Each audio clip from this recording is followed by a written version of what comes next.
I'm about to show you the fastest, easiest, most affordable way to make a spare key and fob for your Chevy vehicle right at home. We're gonna do this on the Chevy Silverado. At tomskey.com, we've got solutions for thousands and thousands of different vehicles, so you can skip the expense and cost of the rip-off car dealership prices. We have solutions for Chevy Silverado keys and fobs from 1999 to 2021, and we're always working to add more. Let's jump in and get started. To make a spare key, you've got to have one working key that starts the engine. This one I've got a tile key finder on here. Pair it with your smartphone so you can always find your vehicle. Pick that up on our website. It does not matter if you have an existing remote. You'll be able to make a new remote as long as your vehicle was equipped with a remote when it was manufactured at the factory. Here's the new key we'll program, cut with our key by photo key cutting service. More on that at the end of the video. With blue tag, and here's the new remote. Now, the remote that came with this vehicle does not have remote start function. That'll be okay. That'll just mean the remote start just won't work. The other buttons will. However, if somehow the vehicle was manufactured with remote start originally, it would actually make remote start come back, since this one does not have remote start button on it. So that could be a nice little bonus, because chances are this vehicle was not manufactured with remote start feature. So to get started, we're going to take our programmer, and there's some instructions under this QR code. We'll get our app installed, fire up the app, and we're going to enter our key pairing.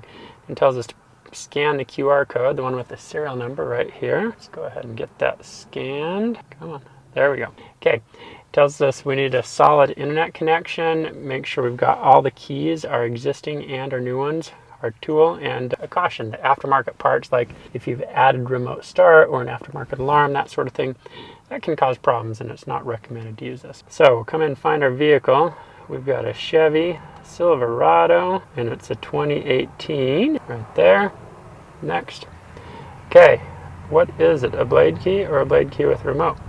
Well, we're doing a remote as well, so we'll try that one. Well, this thing's warming up. A few warnings: make sure your HVAC is turned off, turn the radio off, don't have the headlights on, anything that's drawing vehicle battery. We just don't want to run the risk of the vehicle battery dying in the middle of programming. That'll cause you a lot more problems. Okay, first step, we need to plug the programming tool into the OBD port. Just come down here near the gas and brake pedal, look around, you should be able to find it, and plug it in.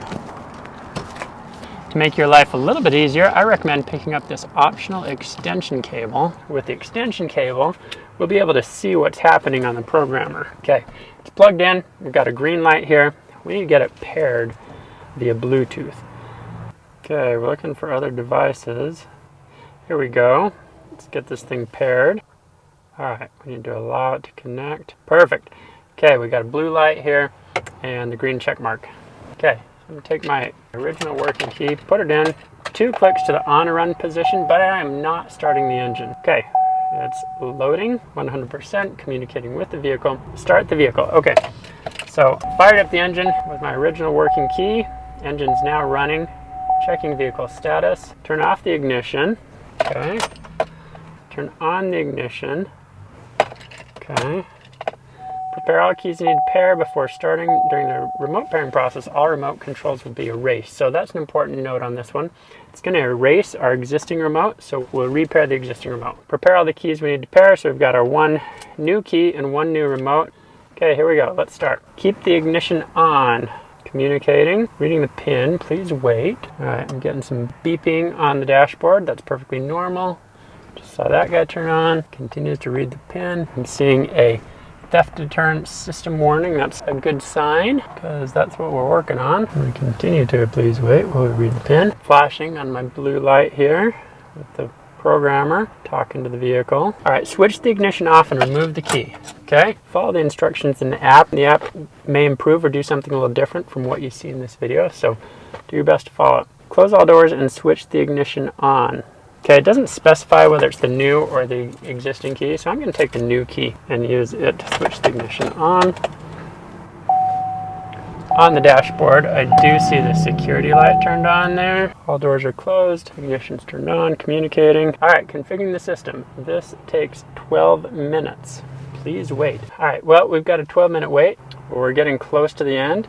We're to 82%. Sometimes it'll end a little bit early. So there we go. Look at that. Notice the theft deterrent light has gone off now. Programmer's communicating with the vehicle. I see it blinking a little bit over here. Configuring the system. Takes 5 seconds. Please wait. Okay, that was quick. Turn the ignition off, pulled my key out, see what's next. It's important you pay attention to the timing. You don't want to wait too long and miss the end of a countdown. Otherwise you'll have to start over and might cause some minor problems. Okay, open the driver's door. Make sure all electrical appliances are off. Turn angle on that. Okay. We got the door open now. No key in the ignition. Close the driver's door. Okay. Please insert the new key and turn the ignition to the on position. Don't start the engine. Put the new key into the ignition. 1-2 clicks to the on or run position. Configuring the system takes 5 seconds. Switch the ignition off and remove the key. Now I do see up there, security light is on. Okay, I've just pulled the key out. Okay, let's wait a minute. Open the driver's door. Okay, the driver's door is open. And close the driver's door. Okay, configuring the system. This takes 45 seconds. Okay, please wait. Okay, switch the ignition on. Put the new key into the ignition and turn it 2 clicks to the on or run position. I did not start the engine. Communicating. Whenever the app says to switch on or off, don't start the engine unless it says specifically to start the engine. Switch the ignition off, pull out the key. Should be getting close to being finished now. Programmer light blinking a little bit over here. Okay, we got our new key. 1-2 clicks to the on or run position. Not starting the engine. Key pairing complete. Woohoo! Look at that. Keys programmed 3. Let's click OK. All right. We're done. So, moment of truth. Our newly programmed key should start the engine. Let's give it a shot. Boom!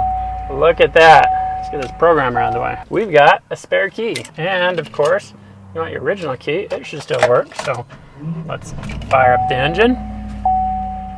It continues to work. Perfect.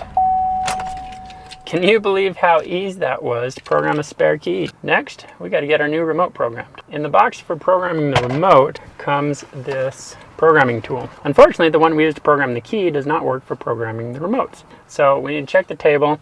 It tells us we need to turn the dial to the number 2 position right there for this particular vehicle, this 2018 Silverado. You want to read through the instructions, watch this video before you start programming, and then do your best to follow the instructions carefully. So you need to have the vehicle in park with the engine off and all doors closed. To make things a little bit easier, I'm going to take this newly programmed key off the key ring so I can have my remote separate. And it's important to know it's going to erase your existing remote, so we're going to need to reprogram it as well as program the new one. So I'm going to take my key, put it in ignition, turn it 2 clicks, 1-2, to the on or run position. Don't start the engine. Instructions say to remove the security label, but a lot of times the security label isn't being installed anymore at the factory, so don't worry about not having a security label. Then we're going to plug it in. Remember this extension cable? Makes your life a little bit easier. Now is one of those times. Plug in our programmer. Should beep. It lets us know it's powered up. When it plays a tune, that lets us know it's time for us to take action. Push. There. We heard the tune. And on this vehicle, notice it says remote key learning active. You won't necessarily hear that on all vehicles, but many GMs you'll hear a beep and you'll see something about it. So we need to take our new remote. We're going to press and hold lock and unlock for about 5 seconds on the new remote. 1, 2, 3, 4, 5. We heard a beep. This one's programmed. Now we got to take all our existing ones, or other remotes to be programmed, so we need to reprogram this original one. 1, 2, 3, 4, 5. Okay, we heard a beep, and with that, both these remotes should be programmed because we don't have any others for this vehicle. And that's it. Our remotes are done. So we're going to turn the engine off, unplug the programming tool, and then we need to test the remotes. Now, the instructions do caution that sometimes on some vehicles you'll need to start the engine and open the door and things like that before the remotes will work. We'll do that if we need to, but let's try our remotes. Here's the existing one. Boom, it works. Here's the new one. Boom, look at that. Now, as I mentioned at the beginning, I doubt it's going to work on this vehicle, but I have seen on some Chevy Silverados where the owner did not have a fob with remote start, but the vehicle is manufactured with it. We just had to make one with it. So let's see if this works. Yeah, not hearing anything. Not really surprised by that, but that is a pleasant surprise if you get remote start in the process. Okay, There we go, we're done. Look for the Ultimate Key Bundle on our website. It has everything you need to make a spare: the programmer, the key or fob, and the key by photo service. When you place your order, be sure to add our optional key by photo key cutting service. It's super easy. After you place your order, you're going to snap 3 photos of your car key. Place it on a nice flat surface and get your phone directly above it. Go ahead and turn the key to get your 3 different photos, and then you'll upload those photos to our website. With the magic of our key by photo key cutting technology, we will cut your new key so it arrives already fitting your vehicle.